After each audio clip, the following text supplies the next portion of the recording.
Where are we? You ask. We're here to answer. Is this Cleveland or Palestine? It's Cleveland. We're having breakfast at Billy's with your hosts, Harvey Pekar Joe Sacco. Copyright, when is that? 1995 by Harvey Pekar. All right, folks. Let me turn that down just a hair. Yeah, so you know what I'm saying? Like, I'm not like a big mystery fan. No, I'm a big mystery fan. I am. But I love this picture here because you know, we've been looking at the Palestine books by Joe Sacco, showing the devastation that was existent in Gaza and the surrounding territories, cities back in the 90s. And interestingly enough, this is from 1995 and is also illustrated by Joe Sacco. But instead of being written by him, it is written by our good old pal, may he rest in peace, good old Harvey Pekar. This one is from American Splendor, Odds and Ends. A one-shot from Dark Horse Comix. Got a nice picture of him on there, selling his comics to a stranger in a limousine. And this one, you know, I do want to give a shout out because it starts off with a little one-page strip illustrated by my buddy Gary Dumb from dumbart.com. Fellow Clevelander. And then, you know, one of the things I like with American Splendor is just the variety of artists that it has. You know, this one, so they're all the stories are written by Harvey Pekar. And then it's illustrated by Gary Dumb, Josh Neufeld, Gary Shamray, Sam Hurt, Joe Sacco, and Joe Zabel. Now, we're just going to be looking at, oh, son of a gun, I hope that doesn't show up. I guess we're going to find out once I get to the checking the video. Anyways, I just want to look at, give us a pause because looking at this Joe Sacco stuff, the next thing I'm going to do on his work is his recent, maybe it's completed, his recent War on Gaza comic strip from the Comix Journal. I wanted to take a break and show, you know, hey, you know what? Joe Sacco also did other comics besides just covering war zones, you know. But Cleveland, look at that. I mean, if you didn't know any better and I told you, hey, that's a downtown area in shelled out, war-torn Gaza or West Bank or whatever, you'd be like, oh, man, it looks messed up there. You'd be like, no, that's friggin' Cleveland. That's Cleveland. Cars on cinder blocks. Looks like the road's been hit by like missiles and bombs. You know what I'm saying? Like, to me, it shows like the similarities between you know, what we think of as over there and over here. You know, and this one, this story, Breakfast at Billy's, really just highlights the kind of normalcy or mundane nature of a lot of Harvey Pekar's stories. I'm not sure if that's supposed to be. No, that's not Joe Sacco that he's riding in the car with. That's someone else. But you know, it's a story. They're riding along in the car, and they go to Billy's. Now, I'm not sure where Billy's is. I assume in Cleveland. But it's just, it talks about the fellow he's riding with is like, they go in there for breakfast and he goes, I got this certificate for free breakfast for two as a door prize. Guy eyeballs it. Okay, here's a couple menus. Have a seat and I'll be over in a few minutes for your order. Let's bring out the pencil here. This is a pretty nice looking place. Oh, that's Toby. That's his buddy Toby. King of the geeks. King of the nerds. This is a pretty nice looking place, Toby, especially for this neighborhood. Maybe the yuppies from Ohio City eat here. The prices are real reasonable, though. I don't know what you do to your water.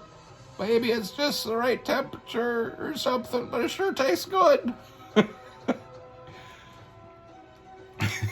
Harvey's the best for just finding like odd moments in normal life, you know. We got Toby's looking at the paintings. He says, wow, this guy wants $10,000 for that picture. You mean that three-dimensional copy of that Van Gogh? And I think and then it's just the lady talking there, the little breakfast neighbor. Yeah, I saw that. Who has $10,000 for a painting in this neighborhood? Yeah, maybe those yuppies in Ohio City. It's partly gentrified. Gentrified? Yeah, you don't know what gentrification is? No. I'm gonna pull this up so you can see his. Yeah, that's when you got a neighborhood that's got a lot of old houses in it that used to be really nice, but now they're run down. So these well-to-do people come in and buy up the houses cheap and rehabilitate them. So the neighborhood turns from poor to rich. The poor people can't afford it no more. Oh, I was noticing that in Ohio City. Some of the houses are fixed up real nice, but some look like they're about to fall down. Yeah, it's probably because a lot of people are afraid to move there because there's still a lot of crime. Or because they ain't enough rich people in Cleveland to fill up the neighborhood. Yeah, they say the economy's bad, but I'm on disability, so I don't care as long as the government lasts. And then she has an epiphany. Huh? Gentrification. That's from Gentry. And is that the end of this one? Yeah, that's the end of that comic strip. That's the end of that strip. You know what I mean? Like, just an odd, kind of interesting little moment. This lady recognizing where gentrification, the word, comes from Gentry. You know, this is this is art by Josh 96. I'm not really quite sure who this Josh fella is. But I've got a number of these other issues of Harvey Pekar's American Splendor. Oh, and here's the other one in here done by Sacco. Like I said, we just want to focus on Sacco for this review. The Maven Speaks on George Moore. And this is just, shows one of Harvey's other interests and enjoyments was him, let me make sure my thing isn't too far here. No. Oh, good. We're only at a couple minutes. There's been a lot of speculation about who influenced James Joyce. Some people cite Ibsen as marking his early work. I think it's obvious that Impressionism of Baudelaire and the French symbolists had a strong impact on him. One of these symbolists, Edouard Dujardin, published in 1887 a work called Les Lauriers sont coupés. I don't know French, so I don't know what that means. Translated as Wheel to the Woods No More, which is regarded as the first stream of consciousness novel. Joyce credited Dujardin. Oops, let me get that a little bit more focused. It's hard to read down here and keep it lined up with the camera. Joyce credited Dujardin as having a profound effect on him, and he probably did. But in citing Dujardin, Joyce ignored the work of fellow Irishman George Moore, whose writing he was well aware of, and who may have influenced him as much as anyone. Certainly Moore's writing anticipated Ulysses. And then we get kind of like a brief biography of this George Moore fella. You know, I'm not here to spoil the stories. I think this stuff is collected in the American Splendor collection. If not, go track down this one. But you know what I'm saying? We get a short, like I said, brief biography of this George Moore fella, a writer, an Irishman. If you're Irish, maybe that'll appeal to you. If not, if you dislike Irish, that'll give you something to work with. And then he's got this one is another one that's just this bizarre peeling and eating a tangerine and disposing of the seeds. Basically like a wordless comic. I mean, there are words in it. You know, we got Harvey sitting here peeling a tangerine. Looks like that's supposed to be Toby sitting over here. Peels the skin off it, throws it over into the trash can. Chews on the tangerine, spits out the seeds. We do get the patooey and plop. So more like sound effects. Click. Patooey. Click.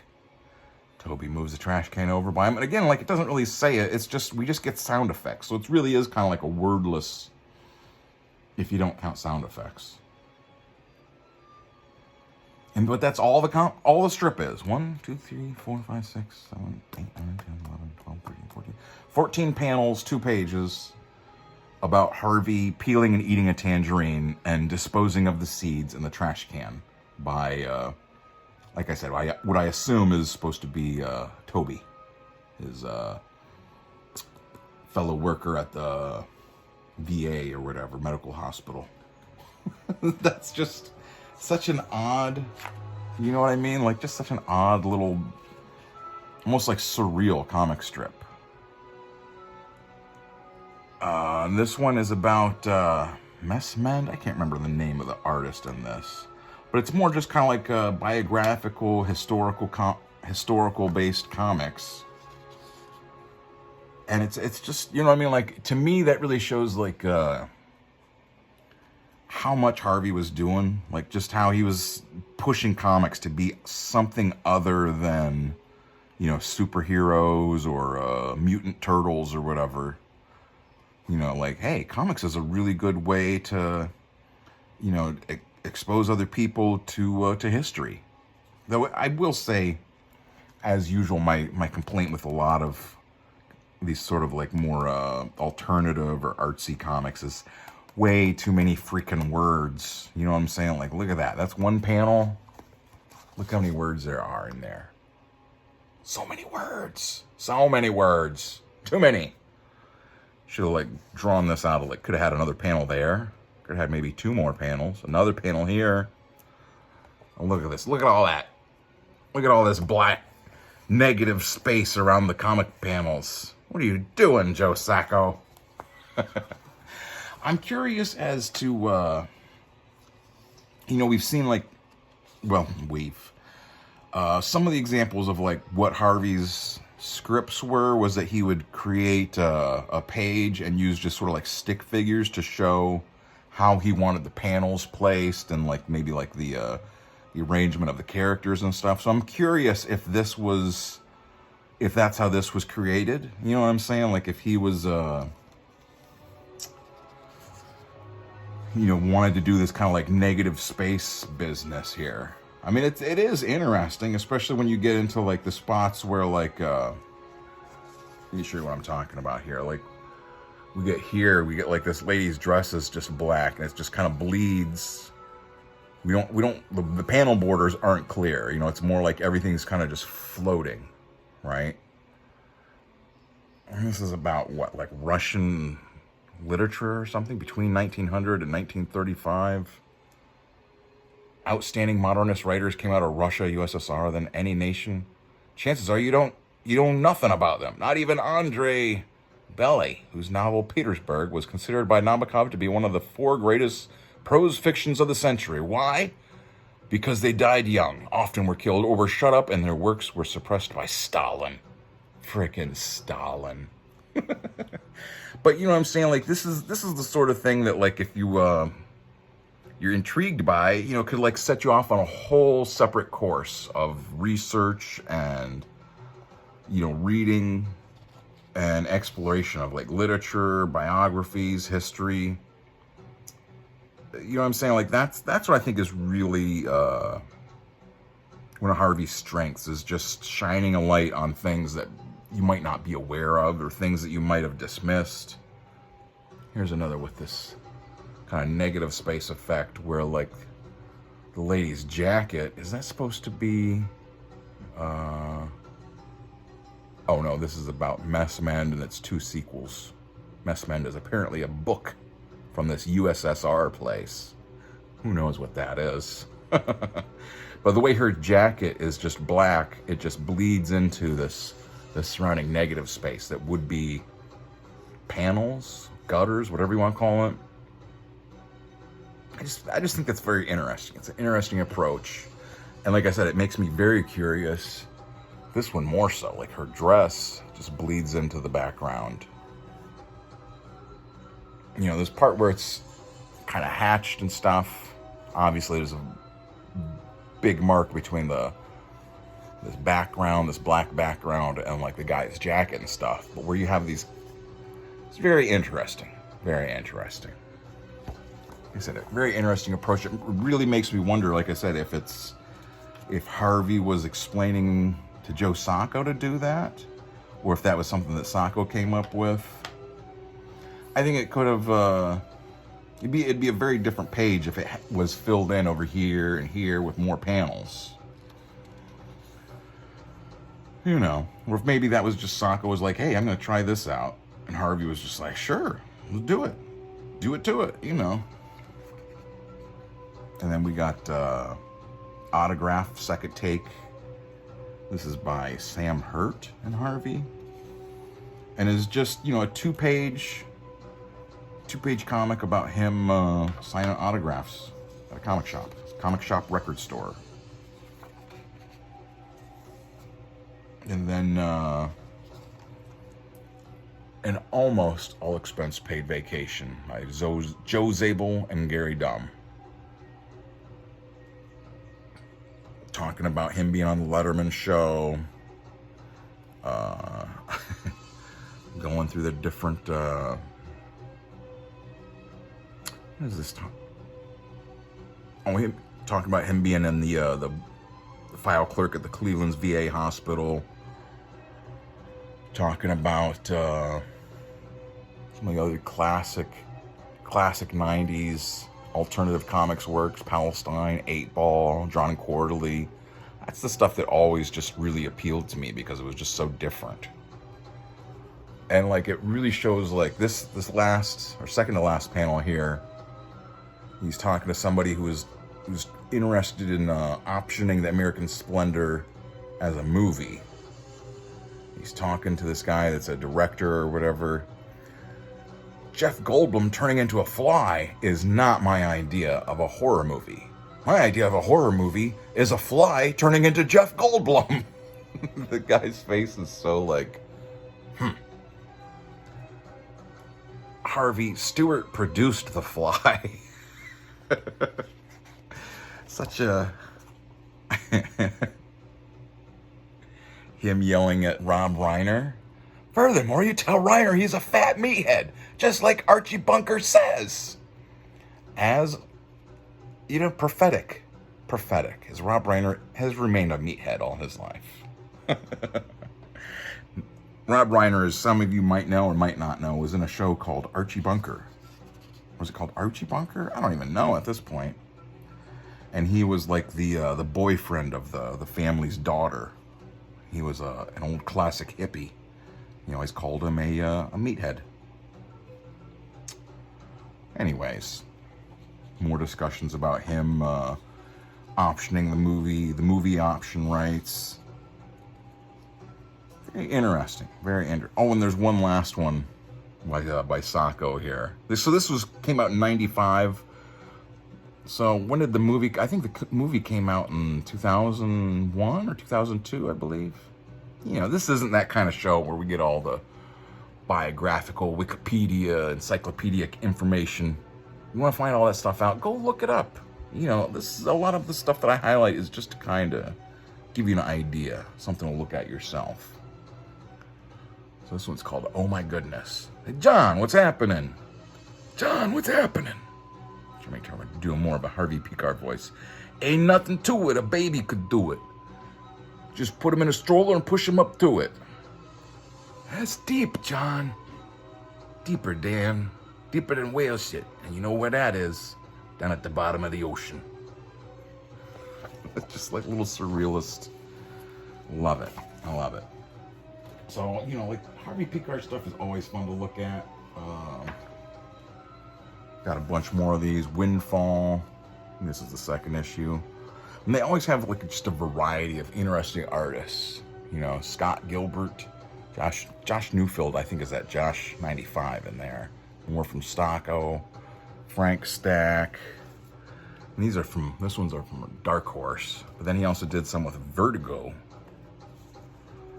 This one, look at the pedigree list on there. Gilbert Hernandez, Dean Haspel, Hunt Emerson, Hochi Anderson, Rick Gary, Zachary Baldus, Bob Fingerman, Greg Budget, and Gary Dumb. This one's got Richard Corbin, Dean Haspel, Eddie Campbell, Chris Weston, Leonardo Manco, Chris Samney, and Chandler Wood. Oh, shut up, Spectre Mobile. Well, I guess that means it's time to end the show. I just wanted to do a short little, I don't want to cover all of these, but just give you an idea. Oh, this one's got Derek Robertson from The Boys. The Boys. Always interesting. Always interesting. And plus, it's getting hot. I got to put the little fan on because the big fan is too hot for right now. Or, well, too loud. Too loud for making a good little comic review thing. Oh, and hey, before we go to, the other thing I want to cover, maybe next time, is this Real War Stories from 1987. This is a book that was edited, put together by Harvey's better half, Joyce Brabner. And again, has a bunch, a nice cover by Bill Sienkiewicz. Has stories in here by Mike Barr, Brian Bolin, Tom Yeats, her and Tom Yeats, a little young fella named Alan Moore, John Totleben, Steve Bissett, Denny O'Neill, Steve Leola, and others. And it's an interesting, they're all kind of like war, first-person stories. Interesting stuff. They're all kind of like true memories and histories of different skirmishes and whatnot. Interesting stuff. In the middle, it's got U.S. troops in world battlefields. Look at that, it's crazy. Has all kinds of number of U.S. military people stationed abroad. This is from '87 too. So it's an interesting book. I don't think that Joyce really did much else besides this, and then helping with American Splendor in different cases. So it's really, it's like an interesting sort of one-off book. And he mentions it on, Harvey mentions this book specifically on one of his appearances on Dave Letterman. So, pretty interesting. Always, it's a kind of a less realized aspect of comics. Like telling actual stories from soldiers or refugees or whatnot. Anyways, I'll let it go there. I was going to try and show off some of my stuff, but I'm not sure where.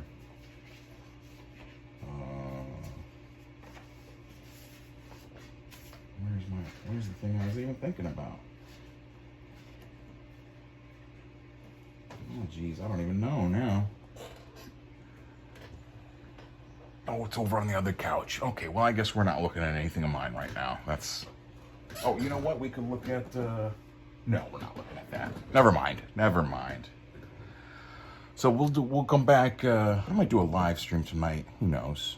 Like I said, I want to go over, Sacco's other, his online work about Gaza. 'Cause I feel it might be taken down, is kind of how I feel. Might be in that sort of realm of like work that gets censored or something. But I wanted to show too this other aspect of Joe Sacco's work, where a more not covering wars, not covering the horrors and dead bodies and whatnot, but show this other aspect of him. Because I'm sure, like, if anyone had the choice of what they had to cover, if they wanted to just cover normal, mundane breakfasts and stuff, or do you want to cover horrific events, people being murdered and killed in wars and terror and all that, it's hard to say, like, hey, I want to cover the evil horrors of war. But at the same point, somebody's got to do it, So we'll cover that later on. And that's what we got for now. Subscribe to the channel if you're not. Give the video a like. Share it if you want. And that is, that is that's another aspect of it that I liked. It's a really good panel showing off the exterior of Billy's. Burned out cars, chairs torn up, sidewalks, everything all just looking like a war zone, really. I think Cleveland might have, different parts of Cleveland might have come up a little bit, been gentrified, as they said. But it's a good place to leave it. So, Subscribe. Like I said, I'll be starting my own sort of auto-bio thing coming soon. I'm going to cover a lot of my different horrors I've faced. But I don't want to get off track here. So thanks for watching. Go check out. I'll put a link into... I assume there must be a Harvey Pekar website or something still around. Passed away back in, what, 2011? I never got the chance to meet Harvey. So I only get to experience his viewpoint, his perspective through his comics, which maybe that's how he'd want it. I don't know. Interesting fella. American Splendor. And definitely check them out. You know, if you see American Splendor, you see them in the back issue bins, you see collections, pick them up. They're always very interesting. Never quite what you expect. And like I said, offering a very unique and reality-based perspective for comics, you know. And if you see any of this stuff, if you see this real war stories, by all means, pick it up. I've never seen another copy myself. I saw this one time in the back issue bins and snatched it up because I was thinking it was an Alan Moore book. And then I was, you know, delightfully surprised to find out it was from Joyce Brabner. No hard feelings, Joyce. I know you say my art sucks. Hey, that's fine. No hard feelings, lady. All right. See you around next time. And remember, kids, don't do anything I wouldn't do. It's Dr. Ben signing off.